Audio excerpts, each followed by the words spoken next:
The doorbell rang sharply, cutting through the quiet hum of my Sunday morning in Austin. "Sir, could I trouble you for a glass of water?" "I've been walking for hours," the young man said with a tired smile. But when his piercing green eyes met mine, time stopped. They were Jordan's eyes, the same vibrant shade that had once made my heart race in college and still haunted me nearly 2 decades later. I stood there, frozen, the mug of coffee in my hand, suddenly feeling like lead. He couldn't be more than 18, with tousled brown hair, a backpack slung over one shoulder, and clothes that looked like they'd seen better days after what must have been a long trek under the Texas sun. Austin's heat was already climbing, and his lips were cracked from dehydration. Sure," I managed, stepping aside. "Come on in. The kitchen's this way." As he followed me inside my modern suburban home, the kind with open floor plans, big windows letting in the bright morning light, and clean lines I designed myself as an architect, I couldn't stop staring. Those eyes. Jordan had died in a car crash 18 years ago, just months after we'd celebrated the birth of our son through a surrogate. Or at least, that's what I'd been told at the time. Jordan's conservative family had swooped in, claiming I had no rights because our relationship was unnatural in their eyes. They'd taken the baby away, and I'd spent years searching fruitlessly before grief and exhaustion forced me to stop. Now here was this boy with Jordan's eyes, asking for water like it was any ordinary day in Texas. He gulped down the glass I handed him, sighing in relief as the cool liquid hit his throat. "Thank you so much, mister. I'm Alex, by the way. Alex Rivera. I didn't mean to bother you, but I got turned around trying to find an old address. The GPS on my phone died miles back, and I didn't want to knock on just any door." "Mark Reynolds?" I replied, my voice steadier than I felt inside. My hands were still shaking slightly as I refilled his glass. "What address are you looking for, Alex?" He pulled a crumpled piece of paper from his backpack, an old letter with faded ink and a postmark from 18 years ago. My name was scrawled across the top in handwriting I would have recognized anywhere. "This one, it's from my dad. He mentioned a man named Mark who was really important to him. I thought maybe you knew him or could point me in the right direction. My dad passed when I was a baby, but I found this in some boxes at my aunt's house recently. I've been living with her since then, but things got bad, and I need to know more about where I came from." I hopped a bus to Austin and started walking when I got close. My heart pounded so hard I could hear it in my ears. The letter was in Jordan's handwriting, the one he'd written to the surrogate, mentioning me as his partner, the other father who would help raise their son. How had Alex ended up with it? "Alex," I said slowly, pulling out a stool at the kitchen island so we could sit. "Tell me about your dad. What was his name?" "Jordan Ellis," he said without hesitation, and the name hit me like a physical blow. I had to grip the edge of the counter to stay upright. "He died in a car accident when I was just a few months old. My mom, well, she was the surrogate, gave me to her sister to raise because Jordan's family didn't want anything to do with me after what happened. They said his lifestyle made it too complicated, but I always felt like there was more to the story. And your name came up in that letter. Are you the Mark he wrote about?" I nodded, the room spinning a little as memories flooded back in vivid color. "Yeah, I am. Jordan and we were together for years. In love. We met in college at the University of Texas, fought like hell against the prejudice from both our families, and decided to have a child to prove our love could build something real and lasting. The surrogate was our way forward. But after Jordan died, everything fell apart. His family cut me out completely, and I thought you were gone forever." Alex's green eyes, Jordan's eyes, widened in shock, but there was no fear there, only a raw hunger for truth. "Wait, you're my other dad? The one they never talked about? The gay one?" The conversation spilled out over the next hour as the Texas sun climbed higher outside the windows. He told me about growing up in a strict household with his aunt, feeling different from the other kids, facing whispers at school about his origins once the rumors started. He just turned 18 2 weeks ago and left after a huge fight when his aunt discovered him looking at gay pride posts online. He was questioning everything, including his own feelings toward guys at school, and the pressure had become too much. "I didn't know who to turn to," he admitted, voice cracking slightly. But this letter felt like a sign. I had to find out if the mark in it could tell me who I really am. I listened, sharing bits of my life in return. How Jordan and I had first kissed at campus party. How we'd hidden our relationship at first, because coming out in Texas back then meant losing friends and family support. How we'd eventually stood tall together and dreamed of the family we were building. By the time the clock hit noon, I'd offered him the guest room without hesitation. Stay as long as you need, Alex. We have a lot to figure out, but you're not alone anymore. He smiled gratefully, the exhaustion in his face easing for the first time. Thanks, Mark. This means more than you know. As I showed him to the room down the hall, my mind raced with the implications. This was the son I'd mourned for years, the living piece of Jordan that had been stolen from me by fear and prejudice. But what now? Society still judged men like me raising kids, especially when the kid showed up out of nowhere at 18. Alex's family wouldn't let this go quietly, and I had my own quiet life to protect. The architecture firm, the occasional dates that never went anywhere because no one could replace Jordan. Little did I know, that simple request for water had just upended my carefully rebuilt world, forcing me to face the past I tried so hard to forget and the future I never thought I'd get to claim. Later that afternoon, while Alex napped in the guest room, I stepped out onto the back patio and called my best friend Sarah. "You won't believe what just happened," I said when she picked up, my voice still shaky. She listened without interrupting as I poured out the story, and by the end, she was already planning to come over with groceries. "Mark, this is your chance," she said gently. "Don't push it away because of old wounds." I hung up and stared at the bright Austin sky, wondering if she was right. For the first time in years, the loneliness that had settled in my chest after Jordan's death felt a little less heavy. The next morning, sunlight streamed through the kitchen windows as I made breakfast for two, something I hadn't done in years. Alex wandered in wearing the spare t-shirt I'd given him, looking younger than his 18 years, but carrying the weight of someone who'd already faced too much. "Smells amazing," he said, sliding onto the stool. "You didn't have to do this." I shrugged, flipping the eggs. "Figured you could use a real meal after yesterday. We have a lot to talk about, kid." The words slipped out naturally, and he didn't flinch. Over coffee and toast, he opened up more about the aunt who'd raised him. She wasn't cruel, but she made it clear that Jordan's choices were a mistake. Every time I asked about my dad, she'd change the subject or say it was better left in the past. I started wondering if I was like him, gay. The thought scared me at first, but after seeing those pride posts, it felt right. Then she found my search history and lost it. Told me I was turning out just like him and that I'd end up alone or worse. I set my fork down, the old pain rising again. Jordan wasn't alone. We had each other, even when the world tried to tear us apart. His family was the same way. Religious, traditional, convinced two men couldn't build a life. We broke up once because of the pressure right after college. I moved to Dallas for a job, thinking it would be easier to pretend. But 6 months later, he showed up at my door in the pouring rain, soaked and determined. "I can't do this without you," he said. That was the moment I knew we'd fight for whatever future we wanted. Alex listened intently, his green eyes, Jordan's eyes, locked on mine. I told him the full story then, the one I'd buried deep. How we'd reconciled and moved back to Austin together. How we'd found a surrogate through a discreet agency, because adoption wasn't an option for us back then. The pregnancy had been a miracle, filled with late-night talks about names and nursery colors. Jordan had wanted to name the baby after his grandfather, but I pushed for something modern. We compromised on Alexander, and the day he was born, we both cried in the hospital room. Then the crash happened 3 months later on a rainy highway outside the city. Jordan was gone in an instant, and his family used every legal loophole to take Alex away, telling the surrogate sister that I was unfit. I searched for years, I admitted voice thick, hired lawyers, private investigators. But the records were sealed, and eventually the pain won.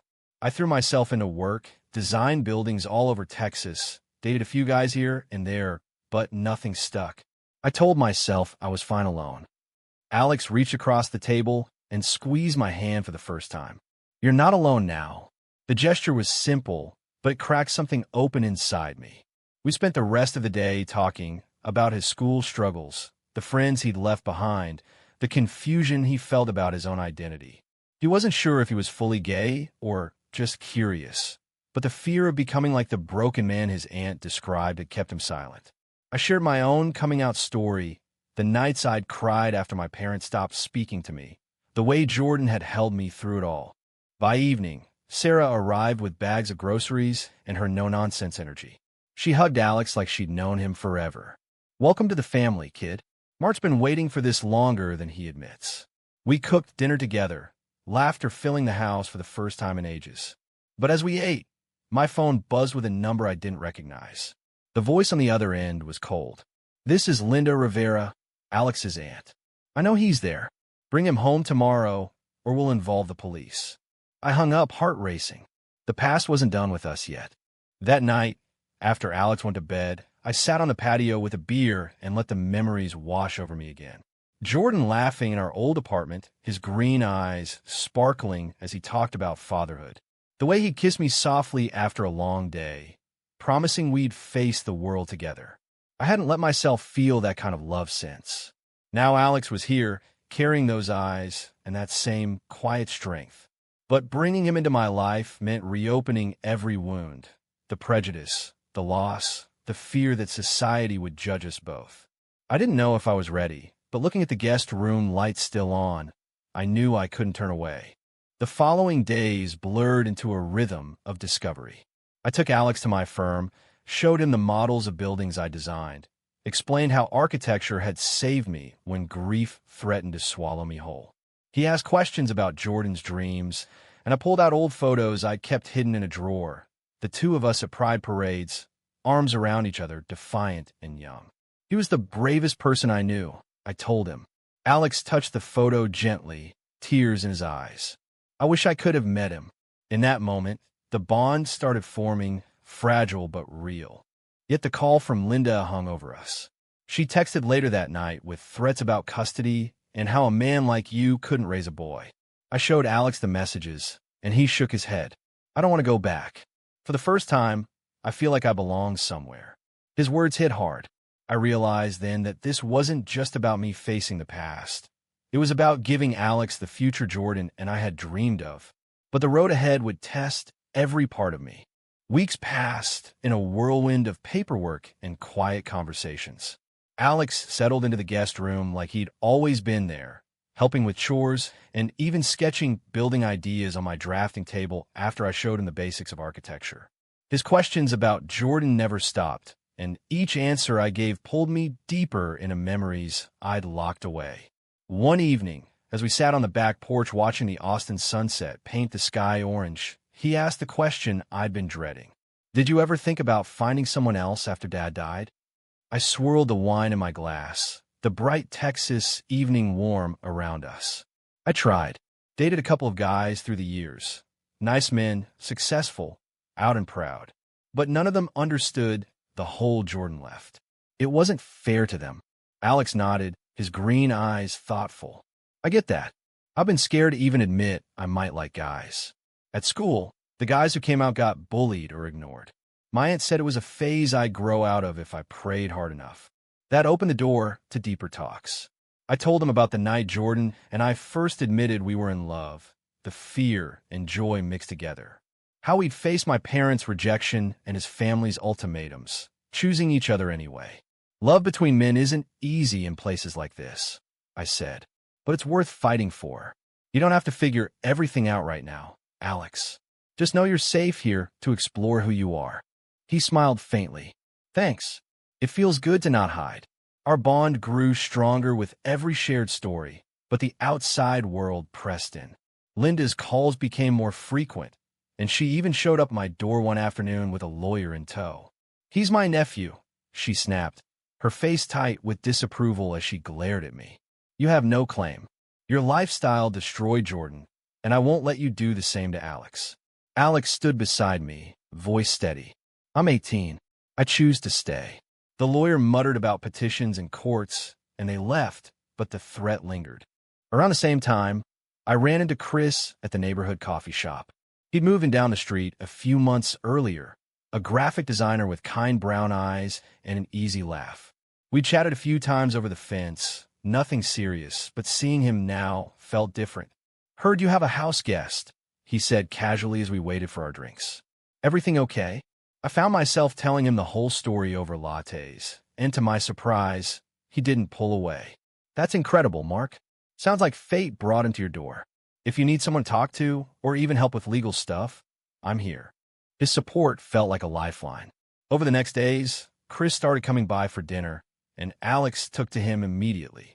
Watching them joke about video games and design software made something warm stir in my chest, a feeling I hadn't allowed myself in years. But I pushed it down. This was about Alex, not me finding romance. Still, one night after Chris left, Alex grinned at me. "He likes you, you know, and you light up when he's around." I laughed it off, but the truth was there. The new connection with Chris brought its own complications. He was openly gay, out to his family, and lived without the shadows I still carried. "You've built this wall," he told me gently one evening on my patio. "Jordan wouldn't want you alone forever." His words echoed what Sarah had been saying for years, but hearing them from someone who saw me now, not the grieving man from the past, made them land differently. Meanwhile, the legal threats escalated. Linda filed a petition claiming I had no parental rights and that Alex needed a stable, traditional environment. My lawyer warned it could get ugly. Court dates, character attacks, questions about my fitness as a gay man raising an 18-year-old. Alex's identity struggles added another layer.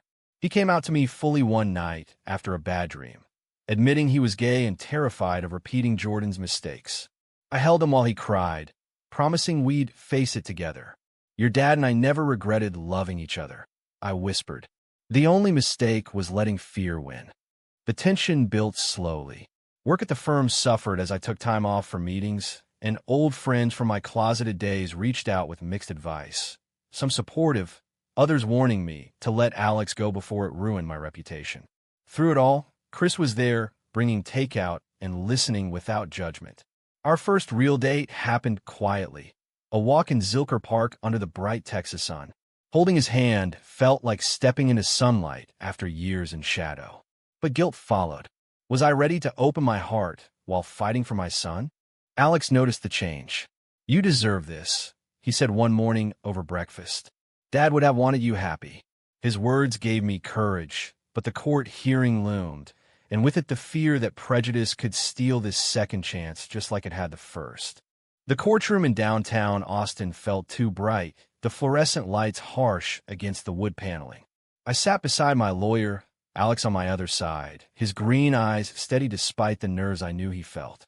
Linda and her attorney were across the aisle, their faces set in disapproval. The judge listened as arguments flew, claims that I had abandoned the child, that my lifestyle made me unsuitable, that Alex needed guidance from a traditional family. My lawyer countered with documents proving Jordan and I had planned the surrogacy together, old emails, and witnesses like Sarah who testified to my character. Alex took the stand, voice clear. "I chose to find Mark. He's given me the truth my aunt hid. I want to stay." His courage reminded me so much of Jordan that my chest tightened. The hearing dragged on for hours, each side painting pictures of the past.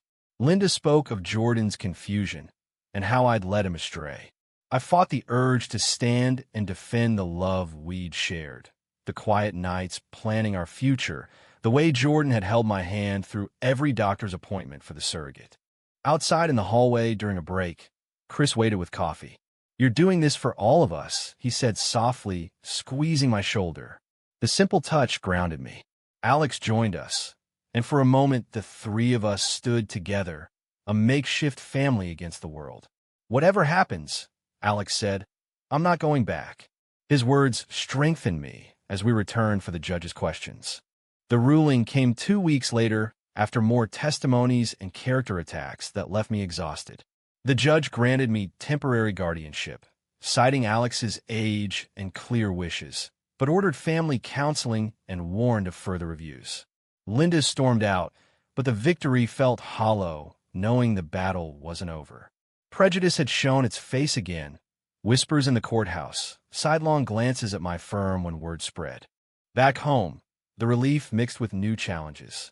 Alex started seeing a counselor to process his identity and the sudden family shift, and I joined sessions too. The talks unearthed old wounds. My guilt over not fighting harder for Alex after Jordan died, Alex's fear that being gay meant a life of hiding. Chris became a regular presence, helping with practical things like enrolling Alex in community college classes for design. Their easy friendship warmed the house, and slowly my feelings for Chris deepened into something real. One weekend, we drove out to the hill country for a hike, Alex, Chris, Sarah, and me. Under the bright Texas sky, laughing over packed lunches, I felt Jordan's presence like a gentle nudge. This is what we wanted, I thought. But society pushed back. At work, a conservative client pulled a project after hearing rumors about my sudden family. I sacrificed the account without regret, choosing integrity over income. Alex faced his own test when an old school friend texted insults after learning the truth. He chose to block and move forward, a small but pivotal step in his growth.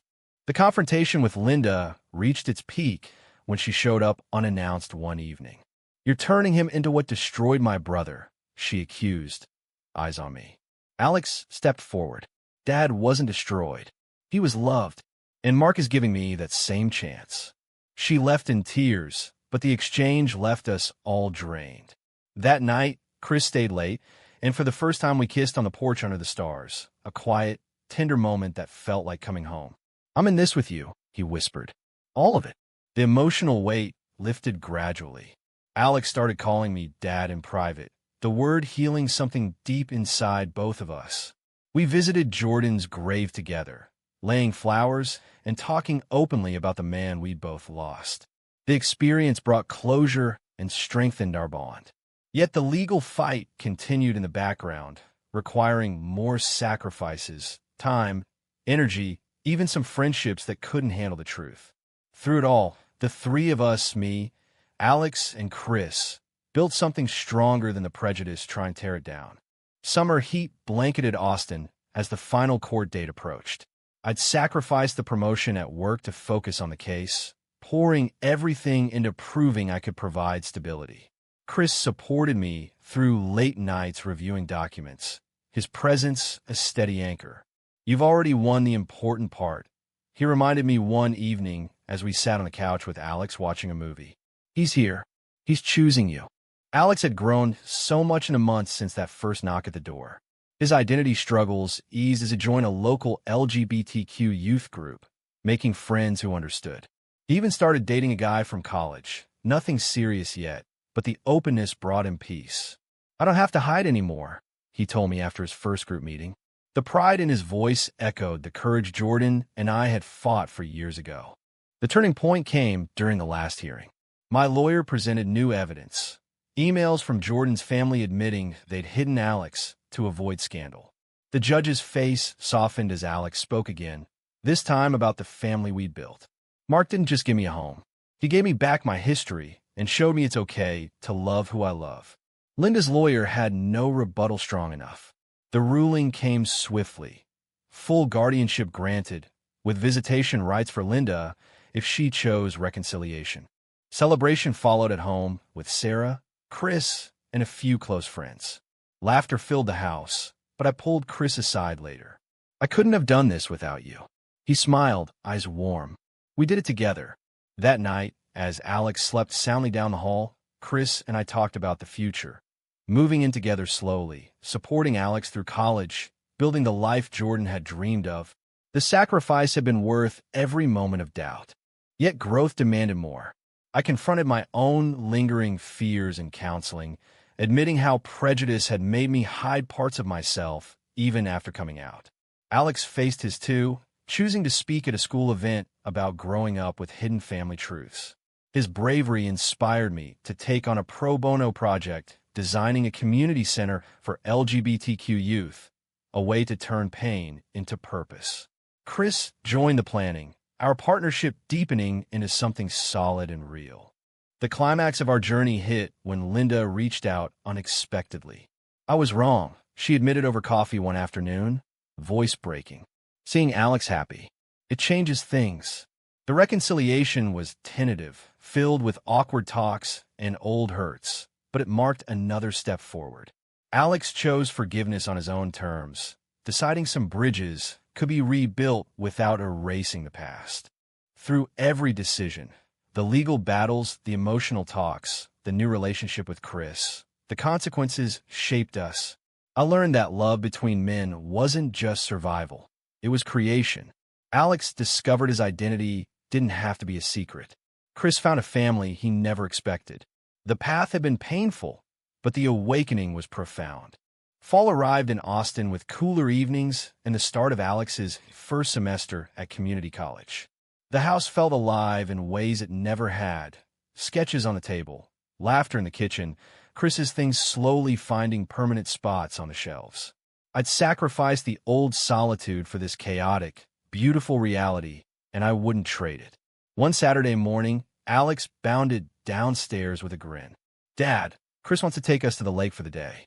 You in?" I looked at the two of them, my son with Jordan's eyes and the man who'd helped me heal, and nodded. On the drive, with the bright Texas sun overhead, we talked openly about everything.